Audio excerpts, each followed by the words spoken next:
Hi everyone, how are you doing? I hope that you're all well in this gorgeous another spring-like day, certainly in London anyway. I went for a lovely walk earlier and the blossom is all out and it's floating off the trees like confetti, and all the birds and the bees are out enjoying themselves, and it's just lovely to see and very hopeful and very spring-like.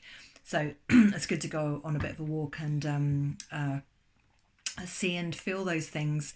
So how are you doing? Well, I'm not fantastic today because of fake Christmas. It was such a success that I had a few too many drinkies because we were celebrating, and I did get up a little bit later this morning, I'm going to be honest with you. So I have tried to do this video about 15 times. I know I don't need to tell you this, but I'm going to try one more time, and if I can't get it right, then I'm going to do this tomorrow. It is not urgent. I don't have to post every single day, even though like it would be really nice if I did, because it's something fun that's happening each day and it's keeping a record. But anyway, I'm going to tell you a little bit about a relationship that I've been having for about 6 weeks now. Ooh, you might say, ooh, what's she going to say? Well, I've been having a very special relationship with my sourdough starter, and it is a lady called Helen, as in named after Helen, the face that launched 1,000 ships, because I have been recently working on Troy at the British Museum, and I got so obsessed with it and so excited and so into it. It was really one of the best exhibitions that I've ever worked on. I was very, very sad at the end. The ending of that coincided with me starting to do a sourdough baking course, and it was absolutely fantastic. I did it for a day. Lawrence, who was teaching us, who's also one of my colleagues at the British Museum, he gave me and the other two participants a starter to take home with us so then we could continue baking our own bread.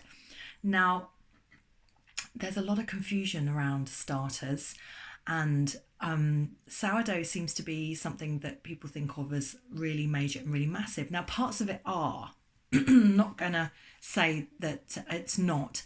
Part of it is the actual process of making it is actually quite epic, but the actual idea of making a starter isn't. So I thought I would show you mine. So Helen, the starter that launched 1,000 loaves, she has been sat in my fridge, and I have severely neglected her the last 2 weeks. Luckily, she is a unconditional relationship from her side, slightly conditional from mine, but luckily you can actually save a starter if you haven't actually given it any sort of feeding. You have to feed your starter. Listen to all these things I'm saying. Honestly, I never thought I'd be saying this, but what happens is, if you're baking every single day and you have a starter, you keep it out on the side and you refresh it continuously. You add more flour, you add more water, and it's continually refreshed.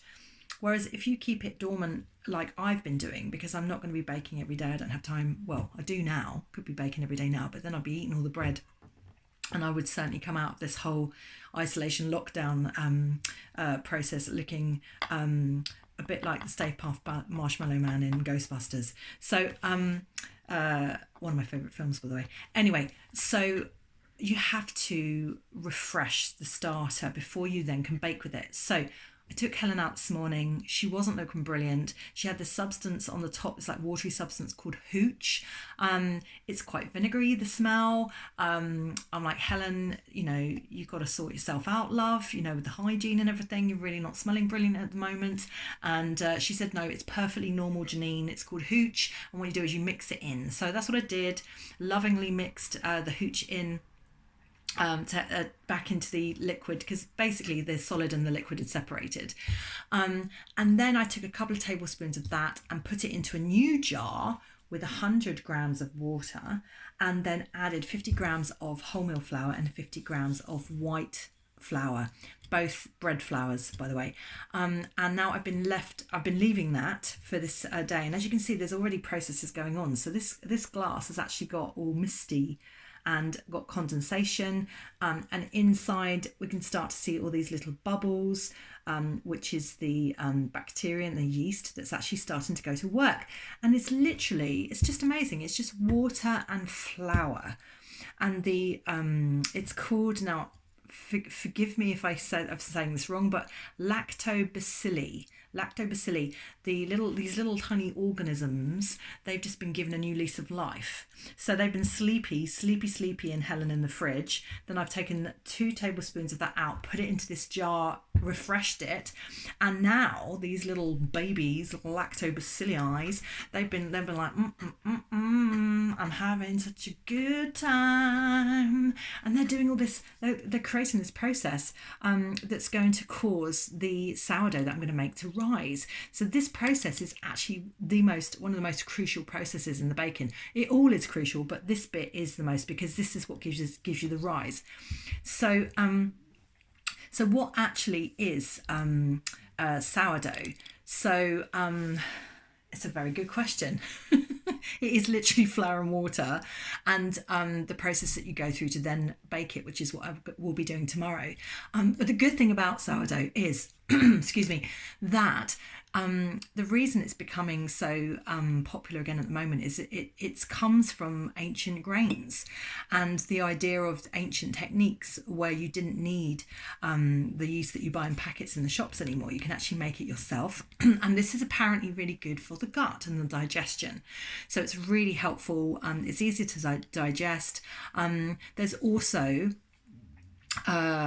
less blood sugar, like you get less of a spike in blood sugar apparently when you're eating sourdough, so it's not quite as bad for you as normal bread is. I'm sure normal bread isn't that bad for you, obviously, unless you're gluten intolerant, but I mean it's got a lot of health benefits because it is totally natural. And also the better the flour that you buy, I was looking into Brixton Windmill recently because they sell beautiful flour that's actually been stone ground.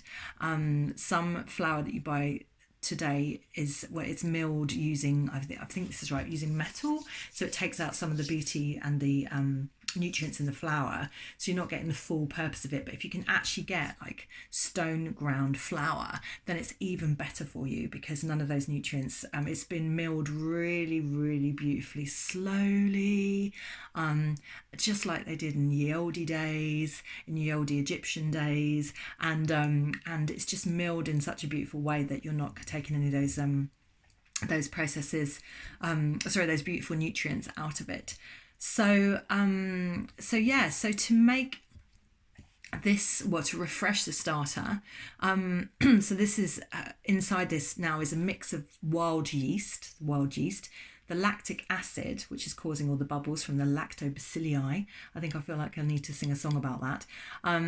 And flour and water, and that is it. That is it. And all I need to do now, because I've had my original Helen in the fridge, what I need to do now is later on take 2 tablespoons of this and then create my levain, which is the next stage in the sourdough process. I don't want to bombard you all with too many facts and figures here, but basically 2 tablespoons of this with, again, 50 grams of white flour, 50 grams of brown flour or wholemeal flour, and 100 grams of water, and then that will sit and bubble away overnight, ready for the morning when I will make my sourdough.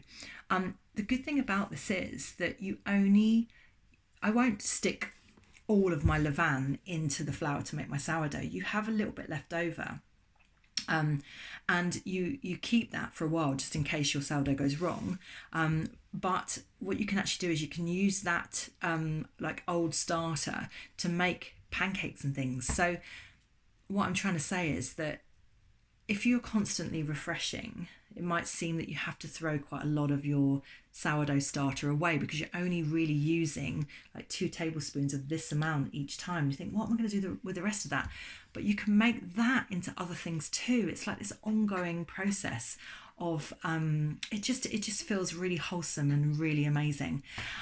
So I hope that I've made some sense with a little bit of the sourdough today, because it is actually quite mind-boggling, even though the ingredients are flour and water at the end of the day. There's this man, I did a bit of research, called Seamus Blackley. He co-created the Xbox. That's one of the things he did.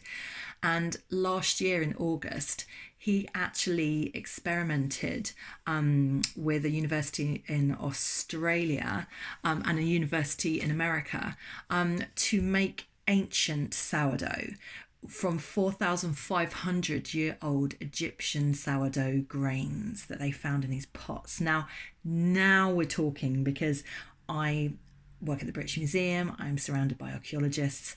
I love human contact. I love human nature. I love learning about traditions of things that people did. And for me, this process, again, just flour and water, but it's so connecting. It's so connecting to those ancient times. And actually, right now, it is about that again. I think that this whole process of what we're going through right now is going to reconnect us to those old things. So old ancient techniques and uses to our ancestors. And when I think about them and what they went through and how the human race has survived, it does give me hope that it's not, I know we're living in the moment and we're going through this right now, but there's been plenty of things that have gone on in the past, plagues, famines, and we've still managed to come out at the other side, and we're still here. So it just, there's a real, that's what sourdough can do to you. It can make you so utterly profound. But what it also can do is it can make you want to sing a song. So I have a little song. This is my ode to sourdough, and it goes like this. Join in if you know the tune. Wild yeast, do-do-do-do-do-do-do. You're such a wild beast. Da-da-da-da-da-da-da. You make everything tasty. Do-do-do-do-do. Wild yeast. Da-da-da-da-ding-ding-ding-ding. That's it from me today. Sending loads of love.